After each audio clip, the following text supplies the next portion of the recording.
السلام عليكم ورحمة الله وبركاته، أهلا وسهلا بيكم في برنامج دقيقة كورة. لو أنت وراك حاجة يا ريت تركز معايا هنا ومالكش دعوة بالحاجة اللي وراك. اعمل كوباية شاي، اعمل كوباية نسكافيه أو كوباية قهوة وركز معايا عشان النهاردة هنتكلم كلام كبير قوي. النهاردة زتونة ليلة الامتحان، زتونة مباراة الأهلي والزمالك غدا. النهارده هنتكلم على نقاط القوة والضعف للأهلي، نقاط القوة والضعف للزمالك، وإزاي الأهلي يفوز على الزمالك وإزاي الزمالك يفوز على الأهلي. تعال نتكلم ونبتدي بالزمالك. النهارده فيريرا بيلعب بطريقه 4-3-3، يعني ما يعملش بقى، ما يألفش، ما يلعبش بطريقه مختلفه. يعني بمعنى اصح اللي عايز يكسب يلعب اللي يعرفه واللي بيعمله من قبل كده، ما يعملش طريقه جديده او ما يلعبش بطريقه جديده اللعيبه مش واخده عليها ويبتدي يلبس نفسه بنفسه. الماتش ده هيتلعب على التفاصيل. يعني ايه على التفاصيل؟ يعني لاعب باص غلط، التاني قدر يستغله بهدف، وهكذا. لما تيجي تتكلم شوف طريقه اللعب اللي تلعب بيها 4-3-3، برغم ان فيها قصور ولكن انت متميز بكام حاجه تقدر تشتغل عليها. اي نعم، الدنيا عندك الطريقه او فيريرا في الفتره الاخيره عنده قصور فنيه والزمالك عنده قصور فنيه، ولكن انت عندك حاجات تقدر تبني عليها، تقدر تتلاشى الحاجات اللي بتقع فيها والاخطاء اللي عندك، ولكن ركز على مميزاتك عشان تقدر تكسب الماتش. طيب الزمالك عنده ايه يقدر يلعب عليه؟ اول حاجه تعالى راجع كده ماتشات الزمالك من اول الدوري او السنين اللي فاتت. مين العامل المشترك في احراز هدف او اي خطوره للزمالك؟ مين؟ هتفكر كده. احمد سيد زيزو. احمد سيد زيزو مهاري جدا، سريع، يقدر واحد لواحد يعدي بسرعته، يقدر يعمل عرضيات، كذلك متميز بالتصويبات. طيب هتلعب على ده، هتعمل عرضيات لمين؟ حسام عبد المجيد. حسام عبد المجيد الراجل في الكور الثابته بيقدر يطلع اعلى من الجميع وحتى اعلى من الحارس، لان التيك اوف بتاعه عالي فيقدر يشكل خطوره. ادي في كام حاجه تقدر تلعب عليها. كذلك تقدر تلعب على سيف الدين الجزيري في الكور الطويله. مش فاهم اللي انا بقوله على سيف الدين الجزيري؟ راجع مباراه بيراميدز، راجع مباراه الاهلي والزمالك نهائي كاس مصر الموسم اللي فات. تعالى اتفرج، سيف الدين الجزيري قدر يغلط علي جبر ويلبسه كارت احمر، بغض النظر طبعا على اللي حصل بعد كده للزمالك يعني، ولكن في حاجه تقدر تشتغل عليها. تعالى نتكلم على نهائي كاس مصر اهلي وزمالك، برضه في كوره طويله سيف الدين الجزيري قدر يغلط الشناوي طلع طبعا بخطا بدائي، بعرضيه لسيف الدين الجزيري لعبها احمد سيد زيزو، رأسيه، هدف. عندك ايه كمان اللي تقدر عليه تلعب عليه زمالك؟ امام عاشور وتصويباته. امام عاشور عنده حته التصويبات قويه جدا. طيب هي الكوره وهي تحت رجليه الراجل ما بيقدرش يعني يشوط من الثبات، الراجل لازم الكوره قدامه يعني 30 سم ولا 20 سم عشان يقدر يشوط يصوب ويجيب جول. طيب ايه تاني عند الزمالك يقدر يلعب عليه ويشتغل عليه؟ واحد زي مصطفى شلبي، مهاري، مهاره من نوع خاص. الراجل ده بيقدر واحد لواحد بمهاره، بالسرعه، بالتحجيز، يقدر يعدي ويقدر يعمل عرضيات ويقدر كمان يصوب على المرمى. الحقيقه اسلحه الزمالك ككواليتي لعيبه اعلى وعندهم يعني عندهم مهارات فرديه يقدروا يشتغلوا عليها، ولكن الحاله الفنيه والبدنيه للفريق اخر كام ماتش تقلق الزملكاويه. دي الحاجات اللي تقدر تشتغل عليها وتقدر تشكل بيها خطوره على الاهلي. تعال نتكلم على الاهلي ازاي يفوز على الزمالك. الاهلي اول حاجه نقاط القوه عند الاهلي. اول حاجه عند الاهلي عنده عبد القادر وعنده معلول، جابها من نار. وزي ما قلنا قبل كده المدرب لازم يلعب اللي يعرفه ما يألفش، كذلك اللعيبه لازم تلعب اللي تعرفه بدون تأليف، ما يبقاش عشان عبد القادر ده لعيب مزاجي. الراجل لو لعب السهل اللي هيودي الاهلي في حته ثانيه. طيب ايه تاني عشان برضو الاهلي يقدر يأمن دفاعه؟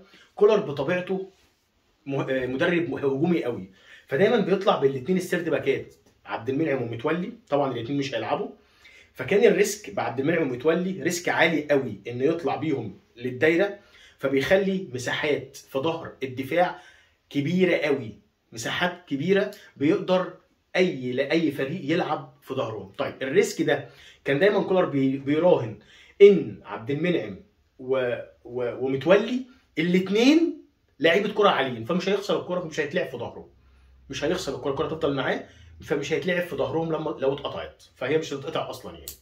لكن النهارده لما تيجي تتكلم على ايمن اشرف وتتكلم على رامي ربيعه كورتهم مش زي متولي وعبد المنعم، فالرهان عليهم رهان بشوفه خسران، فما تراهنش على الاثنين دول وتلعب بيهم قدام قوي، ودي هتكون مشكله.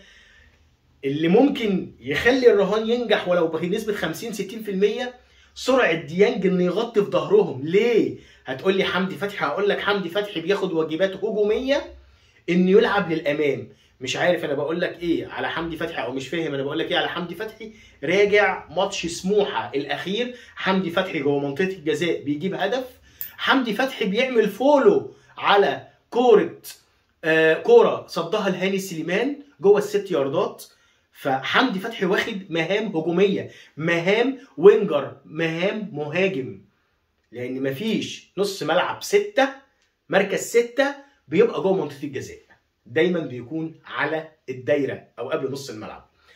فكولر كورته هجوميه قوي وده يقلق. طيب الاهلي يعمل ايه؟ الاهلي لازم لو واحد زي معلول اتقدم، الباك اليمين محمد هاني لازم يكون راجع ورا. ليه؟ لان علي معلول ما ينفعش الباكين اولا يبقوا متقدمين، لان هتبقى في مشكله دفاعيه، وفريرا عايز اللعيبه تتقدم عشان يلعب الطويل في ظهرهم لسيف الدين الجزيري، والراجل سريع يقدر يستغل ده كويس قوي.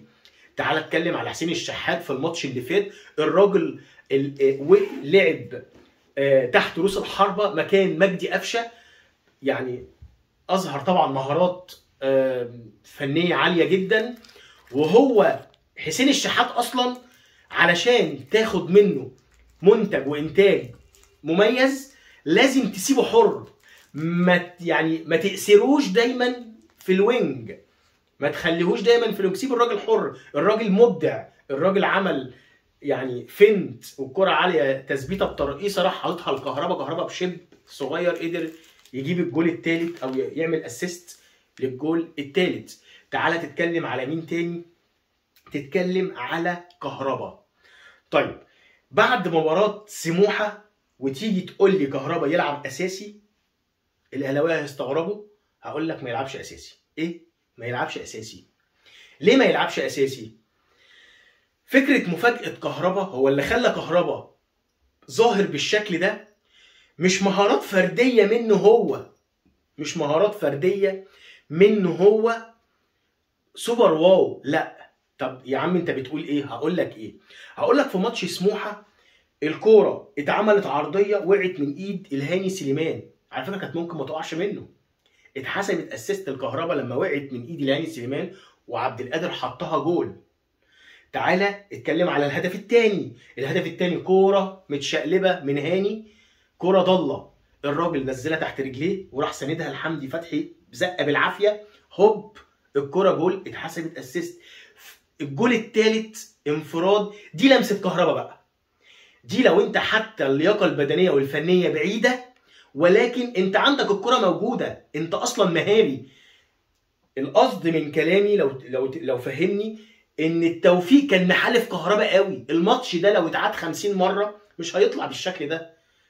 فانا بشوف ان كهرباء ما يبداش، اللي يبدا بشادي حسين او شريف، ممكن كهرباء تنزله كبديل ولكن ما يبداش، لان لو بدا بشوفه انك فعلا بتحرقه. تعال نتكلم على طبعا هو لسه ما تعرفش عمرو السولية طبعا مش هيلعب، فممكن محمد فخري اللي يلعب. ما اقدرش اقول لك على مميزات محمد فخري لان محمد فخري بشوفه لعيب ضعيف، كان ممكن جدا محمد محمود اللي يبقى موجود وفخري اللي يطلع، ولكن محمد فخري ربنا يستر بلسان الاهلاويه. طيب كده فيريرا عايز الاهلي وعايز ريسك كولر ان هو يتقدم عشان يلعب في ظهر الدفاع، ودي اللي بيتمناها فيريرا. اكبر رهان النهارده كولر انه ما ياخدش الريسك العالي قوي علشان ما يتلعبش في ظهره. ليه ما يتلعبش في ظهره؟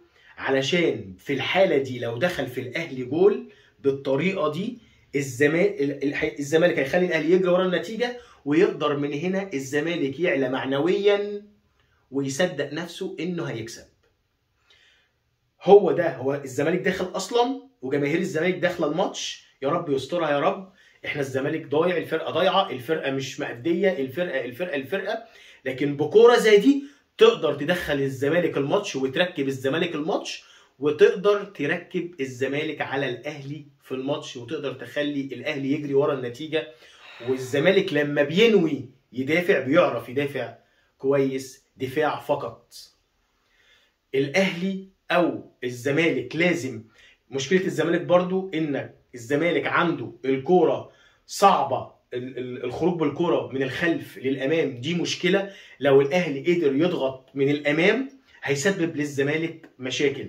الزمالك حل ايه الزمالك عشان يطلع بالكوره من ورا لقدام؟ ان احمد سيد زيزو او امام عاشور ينزل نص الملعب يستلم من الدفاع ويقدر يسلم ويستلم، والموضوع ده هيحتاج مجهود كبير قوي من امام عاشور او نص الملعب بصفه عامه. نتمنى تكون الحلقه تكون عجبتكم، وبكده تكون انتهت حلقتنا، والسلام عليكم ورحمه الله وبركاته.